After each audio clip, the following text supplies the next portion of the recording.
In 1958, a foundry foreman in Hamtramck, Michigan, hired men by their hands alone. He never read a resume. He never asked for references. A man walked up, put out his hand, and in 3 seconds, the foreman knew everything he needed to know. He hired some. He sent others home before they said a word. For 19 years, his crew had the lowest turnover in the plant. When a younger manager asked his secret, he held up his right hand and said nothing. He had learned to read a handshake the way other men read a page. And he learned it in a schoolyard that does not teach it anymore. There was a time when American boys were taught to shake a hand before they were taught to drive a car. It happened in homes. It happened in churches. And until about 1970, it happened in schools. Teachers drilled it, principals corrected it. A boy who offered a limp hand was made to do it again.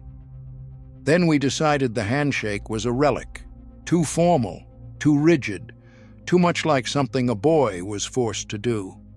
We stopped teaching it and taught nothing in its place.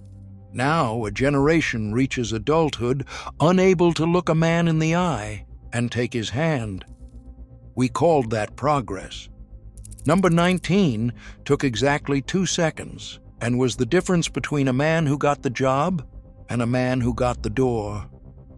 Number 10 contradicts every piece of advice a lawyer will give you today, and it built more honest business in working-class America than any contract ever signed. And number 3, the rule a father saved for a single moment in his son's life was so powerful that grown men remembered the day it happened to them 60 years later on their deathbeds by name. These 25 rules were not about dominance. They were not about crushing a man's fingers to prove something. They were about respect made physical, the oldest agreement between two people, sealed in the open where everyone could see it. They were how a working-class man with no title and no money still walked through the world respected. Hit that subscribe button. Let us count down the 25 handshake rules American schools stopped teaching after 1970 that made working-class men respected. Number 25, the dry hand. This was the rule before the rule, and the one no one ever saw you keep. Before you offered your hand, you dried it, a quick pass against your trouser leg, low, where no one looked. You did it walking up, so the hand that met his was warm and dry and sure. A tool room apprentice in Bridgeport, Connecticut, learned it in 1952 from a man who never mentioned it once. For a young man at his first interview, a damp palm was the body confessing the fear the face was trying to hide. He dried it in the hallway, and the man who reached the door was steadier than the one who left the car. The dry hand was a man deciding not to be afraid. Number 24, the hand offered first. You did not wait to be greeted. You did not stand with your arm at your side, hoping. The moment you came within reach of a man, your hand came up first. A coal hauler's son in Wilkes-Barre, Pennsylvania, was taught this in 1947 before he was tall enough to reach a grown man's hand. To offer first said, "I am not afraid of you, and I am glad you came." The man who waits to be offered a hand waits his whole life. He decided the meeting before it began. Number 23, the hat came off first.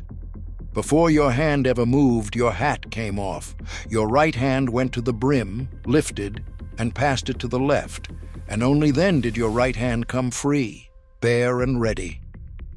A streetcar motorman in St. Louis, Missouri did this in 1950 on every introduction, indoors or out.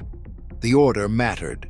The hat first, the hand second, the words last.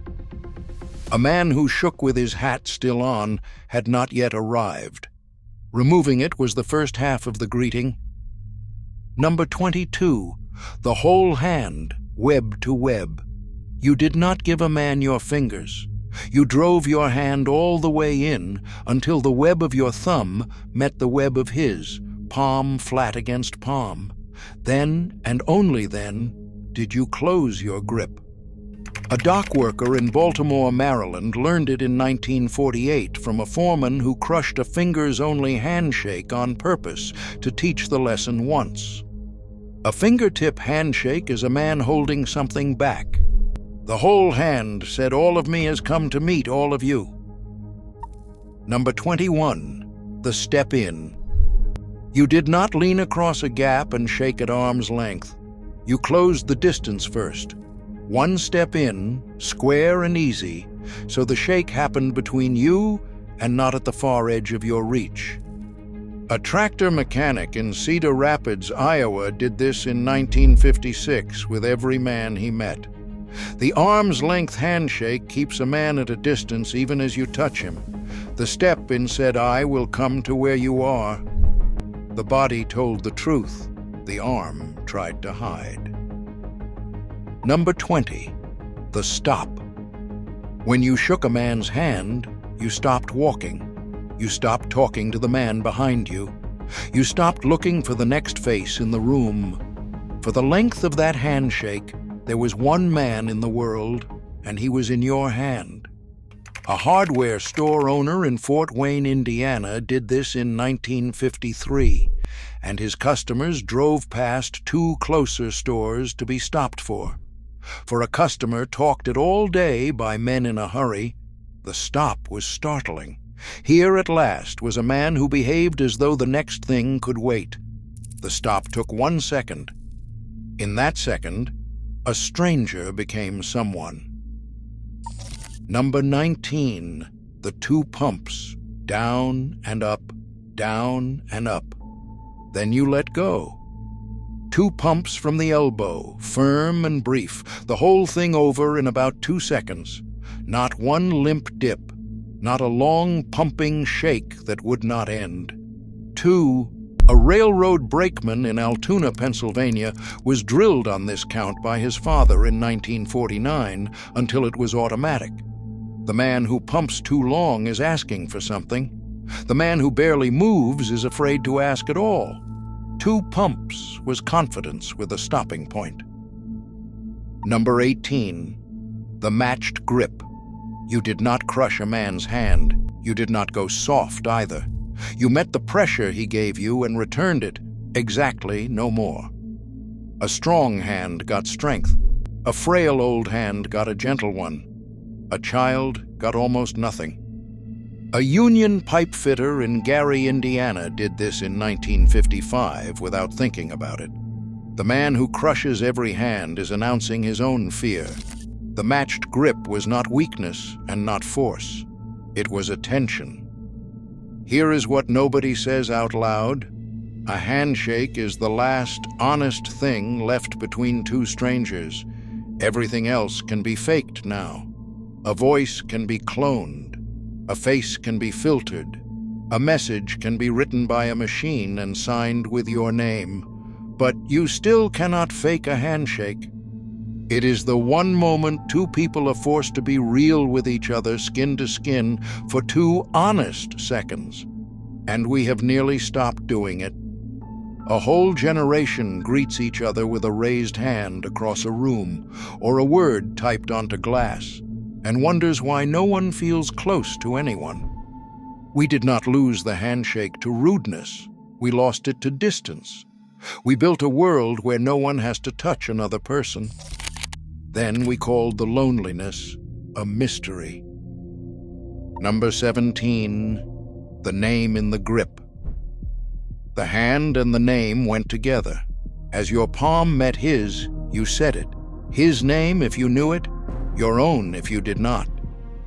The grip and the word landed at the same moment, and the man never forgot either. An insurance man in Macon, Georgia, did this in 1954 on every call he made. A name spoken into a handshake is a name that stays. The touch holds it in place, not a trick. A gift handed over in the dark. Number 16, the free hand still. While the right hand shook, the left hand behaved. It did not dig in a pocket. It did not check a watch. It did not clamp the other man's elbow to take control. It hung quiet at your side, open and visible. A furniture maker in Grand Rapids, Michigan kept this rule in 1951. The hand in the pocket says, part of you is somewhere else. The grabbing hand says, you do not trust the shake to be enough. The still hand trusted the shake and needed no help. Number 15, the square stance. You turned and faced the man full, shoulders square, both feet under you. You did not shake sideways, half turned toward the door, one foot already leaving. A grain elevator hand in Hutchinson, Kansas did this in 1957 with every man he met. A handshake given sideways is a man already gone. The square stance planted you. It said for this moment, I am here and I am not going anywhere.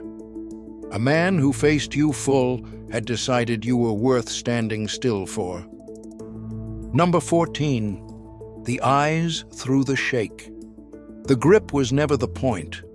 The eyes were.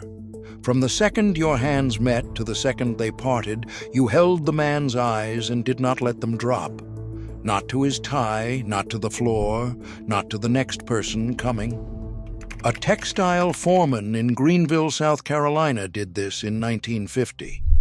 For a man used to being looked past, the delivery man, the new hire, the one nobody learned the name of, being truly seen for those few seconds was rarer than any kind word. He remembered the face that gave it. The hand was only the excuse. The looking was the respect. Number 13, the clean release. You knew when it was over, and you let go. Cleanly. No limp trailing off, no holding on too long to make a point. The grip ended the way it began, on purpose, both men free again. A printer in Springfield, Illinois did this in 1958.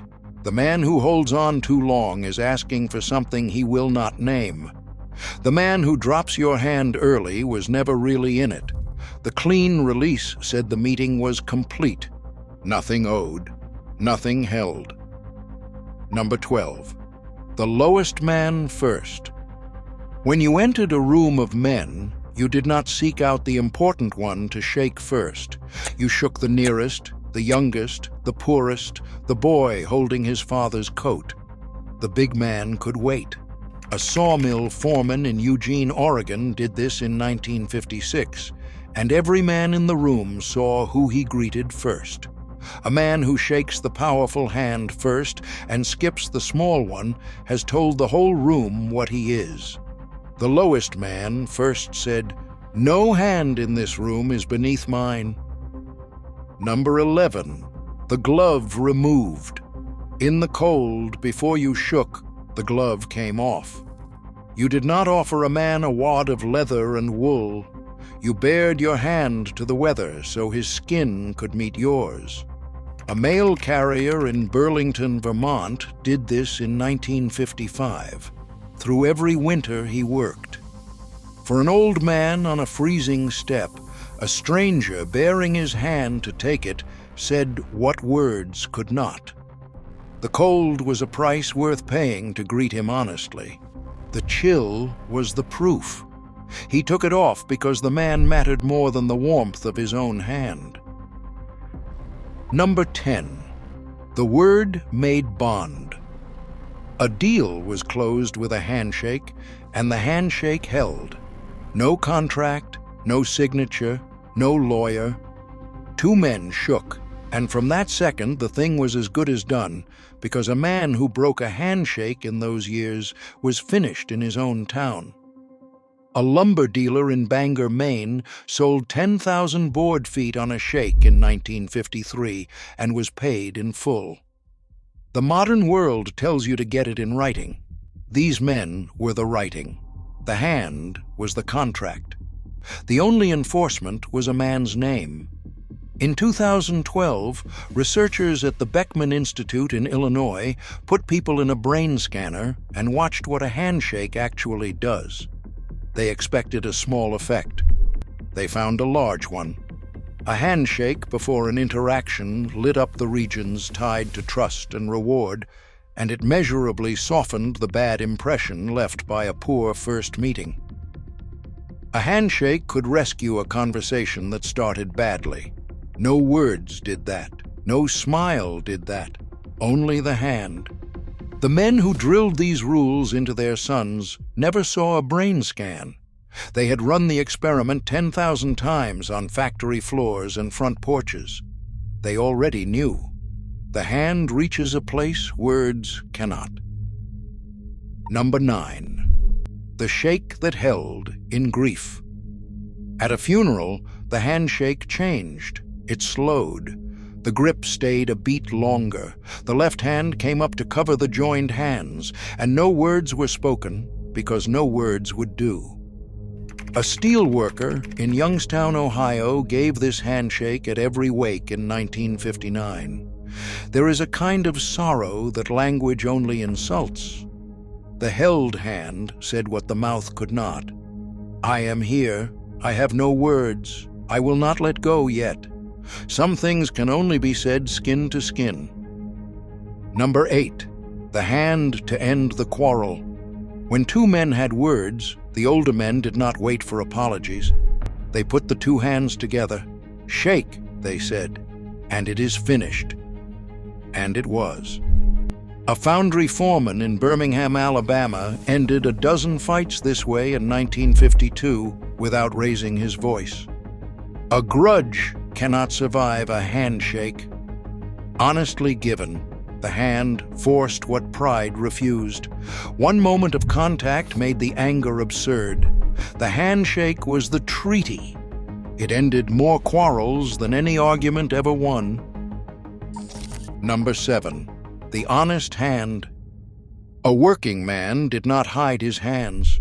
The calluses, the scars, the broken nail, the grease worked into the creases, you offered all of it plainly with pride. A coal miner in Logan, West Virginia, shook hands this way in 1951 and never once apologized for them.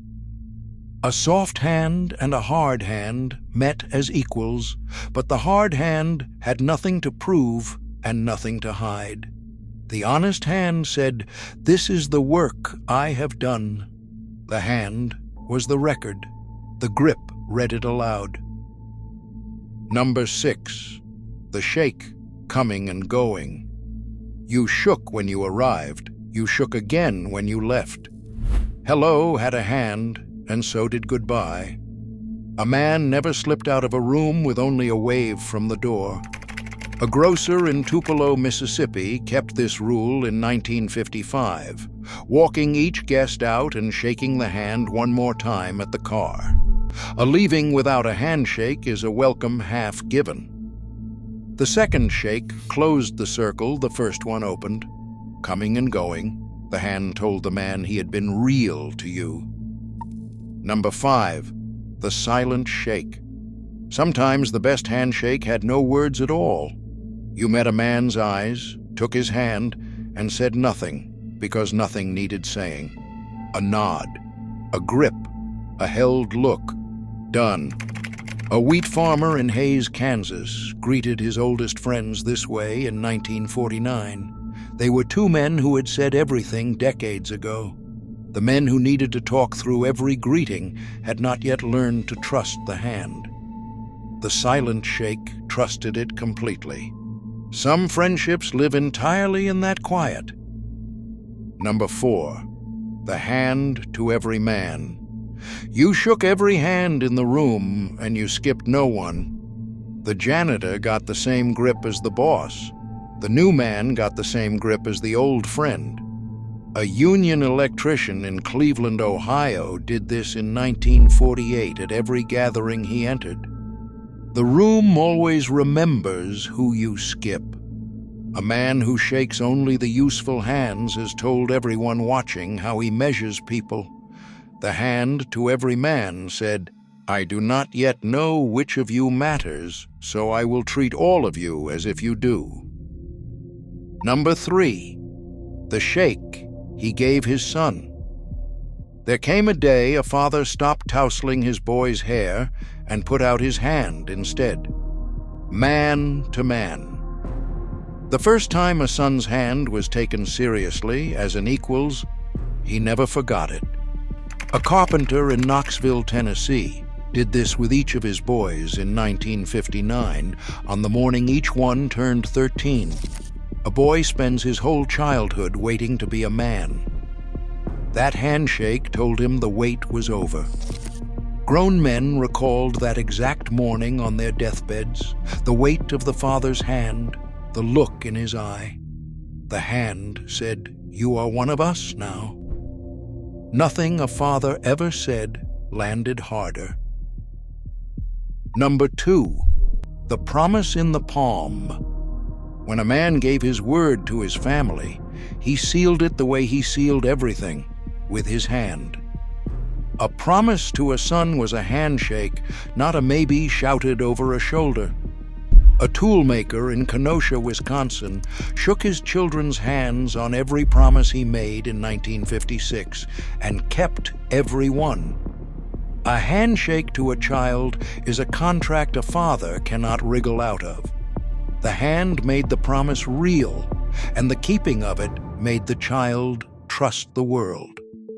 That is how a boy learns a man's word is a thing you can hold. Number 1, look him in the eye and mean it. That is all of it. No grip strength, no count of pumps, no rule about the hat or the glove or the step. Just 2 things, the 2 oldest things. Look the man in the eye and mean the hand you are giving him. A boy could forget every other rule on this list and still be respected his whole life if he kept this one. See him, take his hand like you are glad it is his and not someone else's. A river barge captain in Paducah, Kentucky, shook hands this way from 1940 until the year he died, and men crossed rooms to be on the end of it. Every other rule here was only ever this one wearing work clothes. The dry hand, the 2 pumps, the held eyes. All of it was a man saying with his body, "I see you and I mean it." A handshake is not a skill, it is a decision to be fully present to another human being for 2 honest seconds. Make it. Every time. The man whose hand you are taking can tell. None of these rules required a school or a coach or a single dollar. They required a hand and the honesty to mean what it said.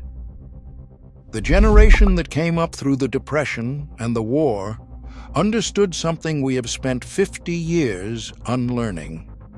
Respect is not demanded.